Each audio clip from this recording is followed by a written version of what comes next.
Egun on guztioi eta ongi etorriak sail. Good morning and welcome to the official section film, which has just been premiered in the official section. The film is called Handia. So let's commence the press conference, which corresponds to the film Handia, as you know, is in the official section of the San Sebastian Film Festival. We have with us the co-directors and co-scriptwriters Aitor Arregui and John Garaño, and the main actors Íñigo Aramburu, Aya Cruz, Eneko Sagardui, Joseba Osabiaga and Ramón Aguirre, and also the producer of the film, Xavier Berzosa. So if you eagerly want to ask questions, we will commence the QA now.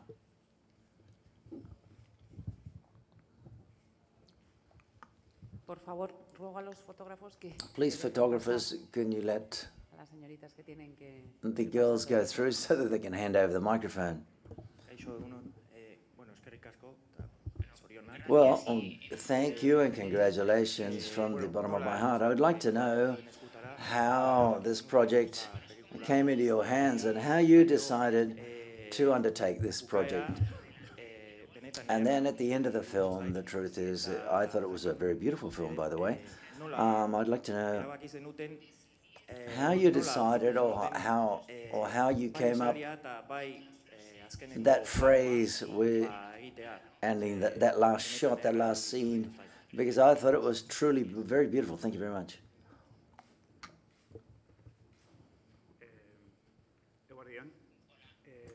Hi, good morning. Well, I've always said that this film emerges from a certain fascination. Since I was a kid at school, I went to San Telmo Museum quite a few years ago, and there was some things of Joaquin Elesegui. There was a part of his shoe, a chair, and someone explained, I imagine at that time, what his life was all about, or some of the events of Joaquin's life, perhaps a bit exaggerated. And I was quite surprised at that story, and I've always had it in the back of my head. And then later on, many years later, when I started to work in Moriarty in the production company and a film, I always said I want to do a film based upon The Giant from Alzo, and I was always talking to my partners that I wanted to make that film, and they said no. And many years have gone by, and it almost became a joke amongst us all. And when I give him the idea, I said, well, he's going to give us a series of ideas. And I said, plus a series of ideas, plus the project of The Giant from Alzo. And a year ago, they gave me the possibility, I explained it better, to write something as a pre-script, a document prior to the script. But I didn't have enough time, and I didn't do anything because I was involved. We were involved in another project. But as chance would have it, our partners, those in Irusoin, we'd already done the film Loreac and La Ronde Ñeguña, the most important productions. As regards to this Giant from Alzo, they received the script, and in this case, it was written by Andoni Carlos, and the idea was to make an animation film for children. It had nothing to do with us, but at least it had a character who was the same character, the Giant from Alzo. So therefore, as we knew who Andoni was, we got together with him, and we talked about what he thought about making it for adults, a feature film for adults. Andoni wrote the first version, the first draft. Then I taught it myself and our partner, Jose Mari Naga, and we wrote it amongst the four of us. And then it's one thing to write a script and then another thing to make a feature film, but that was another issue. And well, as regards to that last scene, and well, hi, by the way, it was quite clear to us that we wanted to finish the film with the same sequence with which we had started it, the film, but developing it a bit more. We see an empty hole, and that story of the story of both brothers, but that last scene at the end, we did tests and different versions because that's the way we work. We don't write the script, we don't prepare the script and forget about the script. No, what we do, the editing is like rewriting the script. Let's say the first script, the first version of the script, it's 7.2 of the original version, shall we say. It's version 7.2. So therefore, in the different versions, there were different endings. But at the end of the day, we were convinced that we had to, that's the line we had to take. And as regards to those last few words, he says, that phrase, a big hole, is that what you were talking about? Yes. And I was just filling in that hole. And that's what we wanted to transmit or convey. This is a concept that we want to convey in the story of these two brothers, how they complemented each other, being completely different at the same time. They were they were merging and feeding off each other. So therefore it seemed to us that the text and also the image, that link between the two was suitable in order to finish the film, that merging between the two. Good morning. Congratulations, first of all, for me. Very impressive work, and I want to truly congratulate you. And as we say, as chefs say nowadays, it's a kilometer zero. It's an in-house Basque film. John, a question. There's a symbiosis between Martin and Joaquin. They're always fighting, but they're always getting along well. But explain that relationship between both siblings. Well, the truth is, when we have to talk about the film, we have to talk about the fact that it's about the giant from Alto, but it's not only a film about the giant, it's more a film based upon the relationship between both brothers.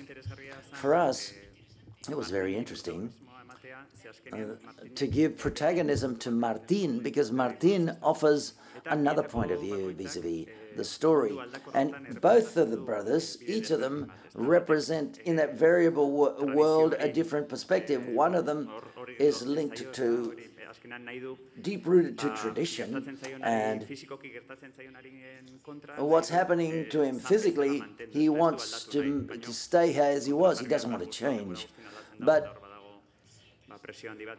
counterposing this, he's always changing. It's a great pressure for him, but nevertheless for Martin, for the other brother, he wants to escape that tradition. He wants to leave the country house, and he's attracted to the new world, and he wants to see new countries.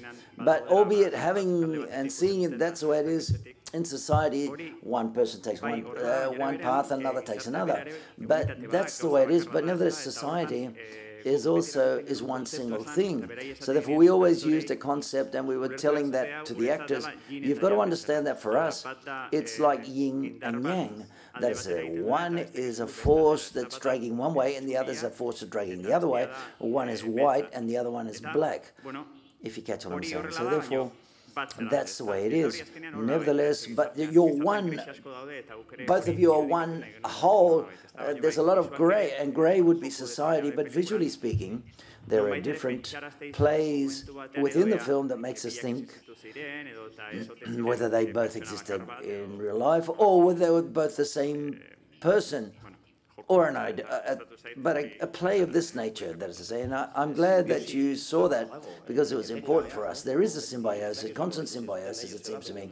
I'm not too sure how you've seen it, Joseba, but they're fighting against each other, but there's love in the background. There's a constant love between them. Yes, that's right. I think there's a lot of background. Both of them are from Alto. They're natives from Alto. They are sons of that town. They're born and they brought up in that country house, but Martin spent 3 years in jail, and he liked America, and he wanted to go to America. He was thinking about traveling to America, so he thinks that coming back to the country house, he wants to take the risk. But the truth, he doesn't want to take the risk, I would say. And Joaquin, nevertheless, lives there. He doesn't want to risk it. But after the years, one adapts to the situation better than the other brother. So therefore, I think that both brothers at the end are quite similar to a certain extent. They are sons of that town where they were brought up. One went to to the war, and one had that changed because he grew and he very tall, but they're different, but at the same time that they're one single person. Well, you've managed to make me believe it. Next question, please. Hi, good morning. I'd like to know, where was the limit between reality and fantasy? And also, Eneko and the director, how did you do the casting? How did you find Eneko to play the role? Well, reality and fantasy and fiction, as you say, and that collision, what's true and what's fantasy. Well, here the story has real events as a background. On the one hand, for example, we have we researched, did a lot of documentation work in order to obtain that information that exists. But then subsequently, to that information, you've got to shape it, give it a narrative shape or form that say it's not only to be truly faithful to the real events and the real data, that is to say, as much as possible and sincerely, you want to tell a story of what that conveys. The real story, for example, what we can say is that a boy who lives in Alzo, he's 20 years old, all of a sudden he gets ill and he starts to grow, and they take him from Alzo and they take it all over every corner of the world to show it before kings, queens, and different places and different theaters, this, that, and the other throughout Europe. And also, these people had never left their country house, and they only lived in that environment. It would be like us going to the moon, going to London, Paris, and Lisbon, and Madrid. And he went with his brother, accompanied him on these trips. And then John says that there's a moment they're reading their newspaper in Madrid. In that newspaper, in that information they're reading is true. It's a replica. It's a real newspaper, but we can see at the same time, we can see that there's another part of the story. The newspaper is true, but they are exaggerating things in the newspaper article that we see in the film. But the main issue or plot in the story is focus.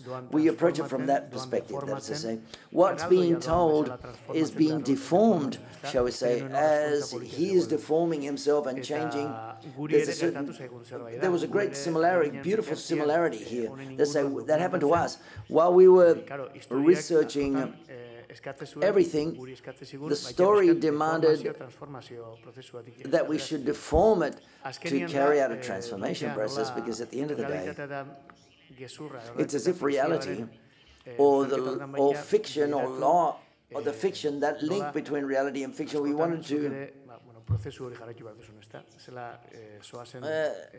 trying to drive you down the same path. Sometimes you go from fiction to reality, you change things, but you've got to turn things around, and how to put that on the screen was a difficult thing. So therefore, as regards casting, as regards to the casting process, when we made this film, we had a lot of difficulties, but one of them was we needed a giant so that the film could be believable, and so therefore we didn't have many possibilities or much choice. We were questioning whether it was better to take a big tall giant and allow them to turn them into an actor, or get an actor and transform them into a giant. Then we thought the most normal thing would be to do the film with an actor. The giant plays an important role, and you couldn't give it to anyone. The good thing is that Eneko,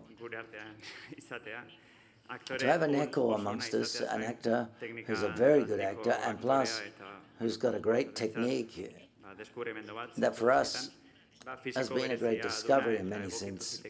He's got a special physique, and he could adapt himself to Miguel Joaquin and give a face to him. Joaquin Elestegui, we were very happy and satisfied that we chose him, because for us, he has transformed something that wasn't normal to show a giant, how a giant moves and how he talks, how a giant talks. He can read the text in one way or another, but how natural, how he conveys this into the giant, and people forget that he was a giant. That was our objective, to take it as a real person, this giant as a real person. I think we owe this to Eneko, and that's why I'm very happy with his work.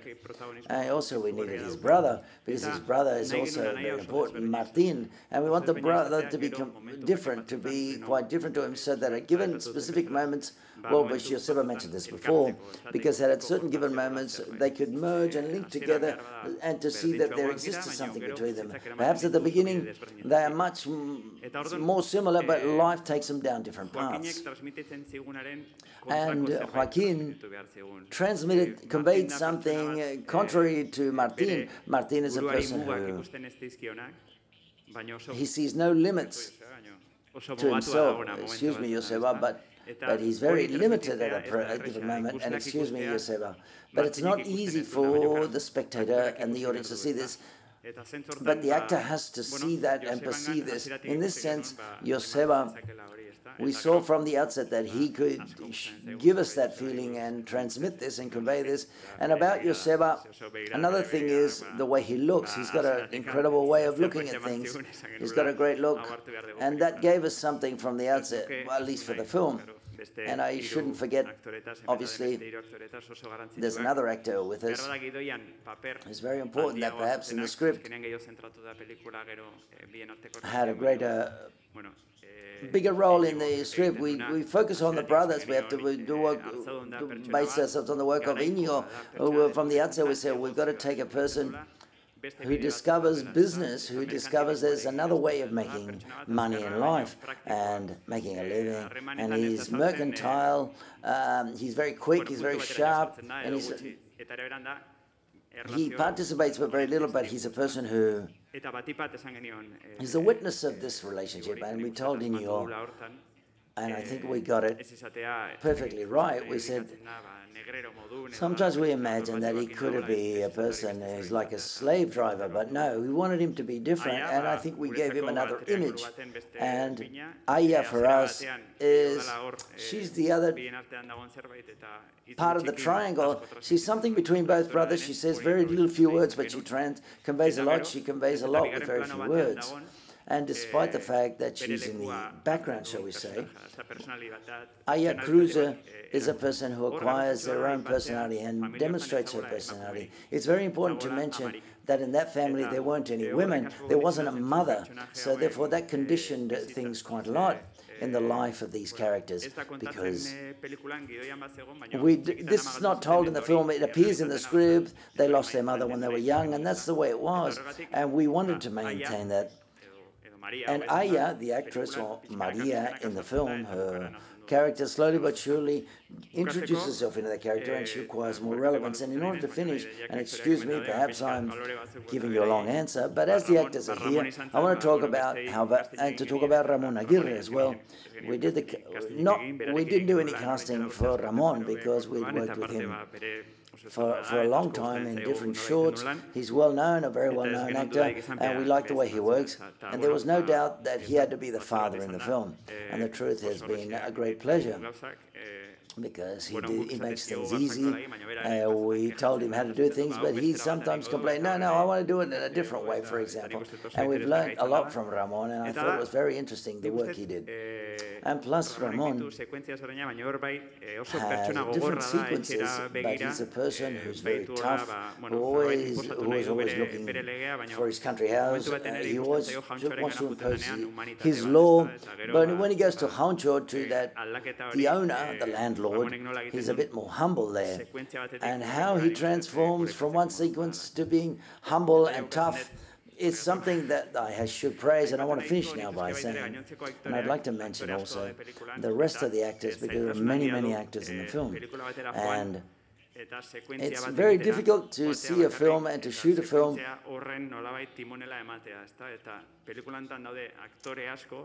and to cover all the different sequences. There are many sequences, many actors that give a lot in each of the different sequences of the film.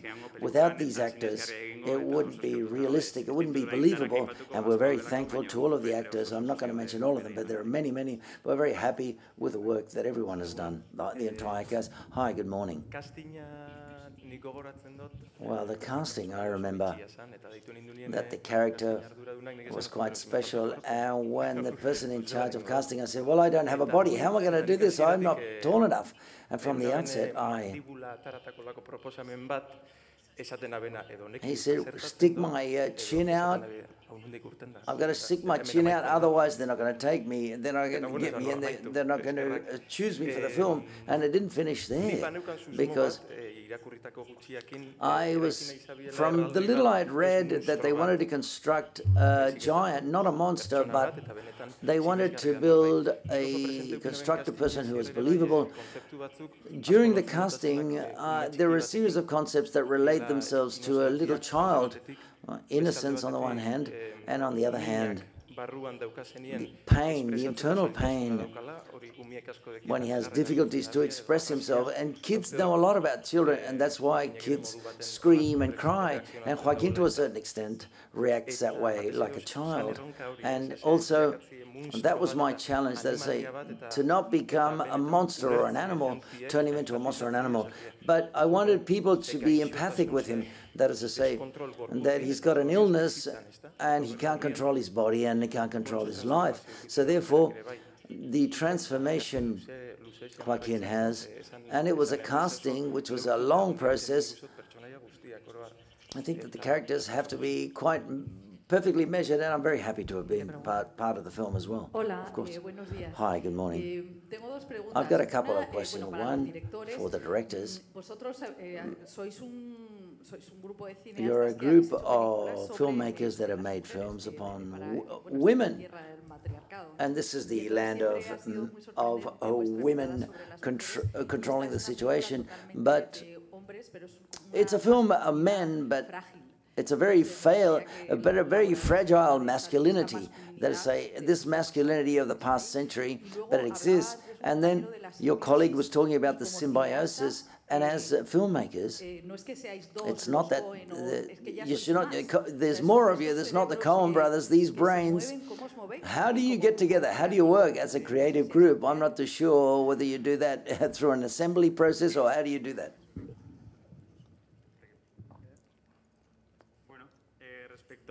Well, as regards to women and men in the film, it's something that when we did the first film, which was Lager Egunean, a love story between two elderly women, and many people with Jose Maria Goneaga, and too young, because we were very young back then, we're not now. How do you dare address an issue like that, a story like that? And the truth is, we hadn't even questioned ourselves. It's something that emerged, and the film, the story started a lot, and then we transmitted and put it on the screen, and they made the film. And then it's repeated with Loreak, because flowers in English. Jose Bengoechea in the film is the character who dies. The truth is that the three main protagonists were three women. So three main characters were three women. So, and the question is, once again, is whether we are directors of women directors, so to speak. And once again, we didn't know how to answer to that question. The truth is, the stories emerge in a certain way, and then all of a sudden end up being filmed and shown on the screen that way, and then and things as they are, as a coincidence. By the way, by chance, this story is a story about men where the protagonism is these two brothers. And as I said before, it is true, nevertheless, that it's something that perhaps in the film, in the last edit, it's not understood because there's a woman, there's a father who understands that he's a widower, but it was very important because we want to be faithful to that part of the story on the one hand, but on the other hand, because it put Antonio into a very interesting situation. I'm referring to the father. There was much more pressure on him in order to progress in life. So we did see that in the film, in a certain way. Aya, the character of Maria, replaced the mother. And there's a conversation at a given moment in the film in which Martin proposes to Maria, go to America, and she says, no, she's very comfortable. She doesn't matter. I want to be the woman of this house. And she wanted to stay at the country house, living with a lot of people. This is something that, which was a little hidden perhaps, or not seen too much, but we were interested in showing as well. And as regards to masculinity, well, once again, I'm going to answer horribly. I'll give you a horrible answer. I don't know. That's just the way things come out. At the end of the day, that's the way we are. And at the end, I don't know. I always say that there's something of your own in films, and it's the way you see reality and the way you see people. And perhaps that's the way we see that masculinity or masculine side of things. I would like to add something as regards to films upon women, and in this case, this isn't the case in this film. We remember quite often what Telmo Schnalk, a very well-known director here, and from whom we've learned a lot, and that is that you've got to be egotistic with the film, not for yourself, and the film requires what it requires. And we saw from the outset, it was a story about two brothers, but we also saw that there was other material that we liked very much. The problem is, editing has taken us there. Editing has taken us to reinforce the story of both brothers and perhaps take away the protagonism with the love story, which is a bit more business-like, and reinforcing, we believe, positively for the good of the film. It's one thing what you see on the script. You might think this on the script, in the script on paper, but the dictatorship of editing, it shows you that you've got to go another path. And we were also surprised about this because you've got to be a little open, that you can't control everything. The story is telling you that you've got to go down that path and not the other. And in that aspect, you've got to be egotistic vis-a-vis the story. And then as regards to an assembly, it's a bit like an assembly. We get together and make decisions. Sometimes we ask each other how this works, and people are surprised at times. It's a philosophy that we've used from the beginning in our production company. We started 17 years ago, what was it? 17, 18 years ago. Making short films. When a person brought a story along, they direct the story, and the rest of us collaborated in production work as a production assistant. And then we took, now I'm a director, and now I'm and then I'm a producer. And we've maintained this together over the last, for many years with John. I've never co-directed since Sahara Marathon, a documentary we did 13 years ago. And then I worked with Jose Mari in and with Lucio and La Egunean, for example. But if you're not doing co-directing, you're producing, or you're doing other work, the way we are, that's the way we distribute our responsibilities when we do a project or a film. And that makes things a bit slower, and the producers are here, they can tell you things to remind us about that. But at the same time, I think the steps we take are much more powerful. Yes, I didn't realize this, but there is a certain link and the fusion and merger between Joaquin and Martin. Perhaps the hours that we spent discussing this, but we've not... it's not the way we work, but this is the way we do it, but nevertheless.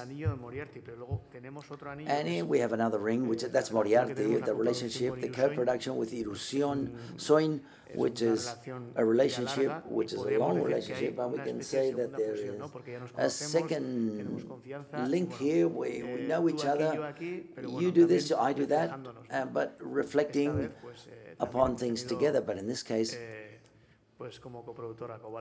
we've had Kowalski as a producer, as a production company. We're very proud to have them along with us on this project, and that's all I wanted to say. People are surprised because you say, well, Jose Mari and I co-directed.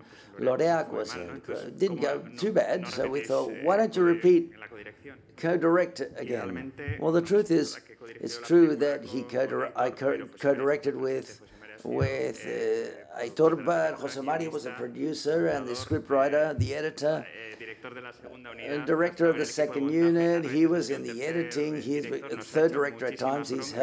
He's screamed at us a lot and got angry at us. He was there all the time, so therefore we haven't gone too far away. He's still there. We call him Arzadun, the character of Iñigo Arabonu, who's always telling, he's always saying, do this, do this, do this. He was always telling us what to do. And now he did, crouch down, put the blanket over your head, and so on and so forth. So he was giving us orders all the time. Hi, I'd like to ask you about the historic context, which I think is very interesting to develop the story of these two brothers. You were talking about that it's a process of change and how they adapt and who adapts better or worse. We see the Carlist Wars, we see the Queen, we saw the language problems. And I'd like to ask you about that time of change, that convulsive time, and how to adapt to the current situation. As we say in the film, change is constant, and that's the only thing. The truth is, at the beginning, better said, at the first versions of the script, the film was different. We wanted to tell the story of the giant from Alza. It was like a biopic. But at a given moment, and I think a key element was when we visited the museum in Zumalacárregui and Ormaitzegui, when we were told the context, we were quite concerned because we're not historians, and we were concerned about knowing something about what happened at that period of time. And all of a sudden, we discussed the issue that it was an important moment in history because it was the end of the former regime, and that's where there's a collision, a clash between these two movements. And that is when you realize, well, this is what happens to Joaquin. He's a character that until he was 20, he was normal, and as of 20, he starts to change, just like the world he's living in. He starts to change, and vis-a-vis that situation, Joaquin doesn't want to change. He would like to continue to be as he was. He wants to be as he was in the past, and there's a society that's the way it is. Those who fought with the Carlists, who want to stay in that position and keep that position that happened in the past. But of course, there's another force that defends the contrary, and dramatically, that was very interesting for us, because in a film you need two forces to collide and come up and clash against each other, and that's where the intention and the possibility of giving more power to Martin's character, who was already there because he accompanied him on all his journeys. But Martin obviously has to represent the contrary. Martin is a person who embraces change from the beginning. He is chosen to leave the country house and go to the war. So instead of going back to what happened in the past and gets deeply rooted in the past, he prefers to take a leap forward and change and to escape. And obviously in Two Brothers, who are so linked together, a series of things emerge which are interesting. And at the end of the day, that's what happens in society. There are people that want to take one path, others take another path, and sometimes there are moments in which things mix and merge together, and you can make it and are difficult to differentiate. But the world is changing. What's going to happen with Trump when Trump came into power? But now, the most powerful president in the world, what's going to happen to the world? What's happened throughout the entire planet? We're in a moment in which it seems that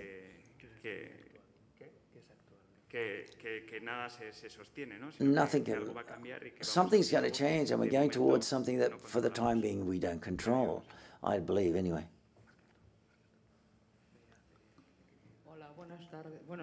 Hi, good morning. I would like to go further in depth about this issue, talk about this, because now I was listening to you about changing, not changing, growing. or stay in the same place and not change or not grow. Perhaps someone can find a metaphor of what we're living through. Let's not even talk about Trump, but what is closer to us in our country, what's happening here. Seeing the film beyond the story of the giant from Guipúzcoa. Yes. What can I say? The truth is, vis-a-vis all of the events that are happening here at home or abroad, in these last few days, I linked it to our film as the issue of it's inevitable. Change is inevitable. Many times we think that's not the case. It's inevitable and you have to adapt. And adaptation, quote unquote, is a type of a concept which is a double-edged sword, let's say, because on the one hand, it's quite extended that adapting is good. We tell children that. We say children have the ability to adapt very easily. We say that this is something good, but the film wants to address whether adapting is good or perhaps it isn't. And that's another one of the issues that we address when they talk. Martín is talking, and Arzadun, when they're talking about going back into the arena and taking him on another journey. This is inevitable. That can be adapted. You can adapt that. You can adapt that to anything you say. But if you're talking about Catalonia here in this case, I specifically could say it's very complicated for me to say anything. Yesterday we were talking to some Catalonian friends who are living this on the day-to-day, and they were saying it's very, very complex. From the outside, it's very difficult to say anything that may be understandable here in 1 minute. So therefore, I think that material is very good to do a series, a book, and make a film. You could, every day there's something surprising arises and something that nobody expects. And what we were saying before, there are two forces that clash and two very completely different positions. I don't know who'll make the film, but I'm sure they'll make a good film about everything that's happening there. Well, let's take some power off these questions, Ramon. We're parents now. There's still a question. Why Martín and not Joaquin? Well, I think that Antonio doesn't even know that. And at the end, he says, I didn't decide it. The Carlos decided this. And I said, well, gee, to say that. But he doesn't know why, because I think that within the bottom of his heart, I say that all children, we love all our children the same way, but if we look further in depth, well, perhaps, I'm not sure, I don't think that's true. But he doesn't really know why he decides such a serious instant moment. At that moment, he had to make a decision in 1 second. It was a bit of a, when I see it, it makes me feel bad because it's a serious decision, and then you've got to explain why. Why did you choose me? Well, I don't know. I don't. Well, because the others decided. That's what he says. The others decided for me, but it's quite clear that I don't know, and neither does Antonio know in the film. I don't know. Next question. Hi, good morning. In order to start, to start off with, congratulations, I love the film. In the country house, where is it? What part of the Basque country is that? In Beizama. In Beizama. Beizama is where it's from. It's located. Was that the country house was another? We did a casting. We looked for different types of country houses, and at the end of the day, it's not only a place where you live, but it's also the philosophy of life of the country houses and that world that Joaquin would like to work in, live in. So the country house has to have its own personality.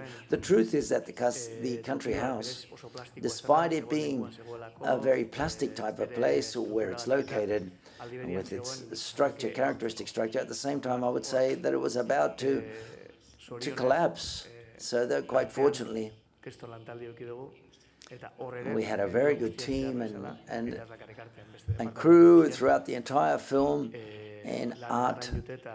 Every department did excellent piece of work, and they fine-tuned the country house very well so that we could shoot the film. But the country house, this story has happened for many years, and the country house needed to develop in the way it was at the beginning. They're in a country house which is a bit older, and then say, well, you put new window panes in the windows, and then in another scene, and they refurbished the house, the country house. But the country house had to use as a part of the narrative to see how things were going for the family in life. And that's why it was so important, and that's why we spent a lot of time to select the country house.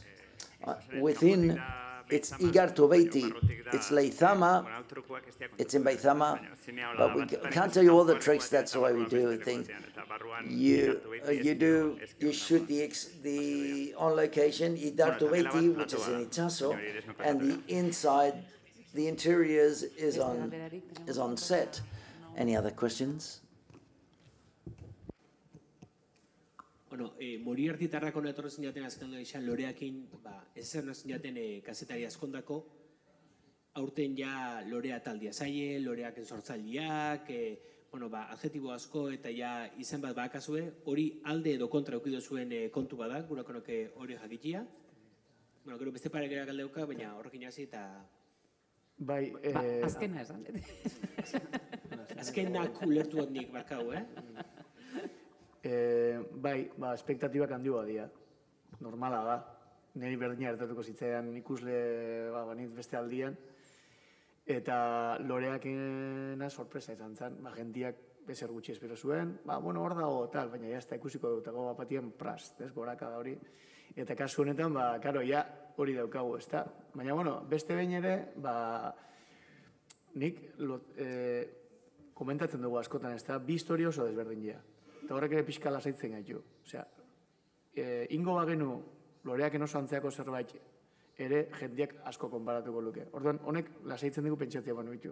Bi historia ezberdin dira, apurtu egiten dugu honekin, eta nahi dugu bakoitzak bere autonomia eukitzia. Gero, guk ikusten ditugu loturak. Gu izan gara hor ordu pila beligara atzea eta horre bueltaka, osea, norberaren zea hori hor dago, ezta? Baina baita gertatu zaigu pixkat,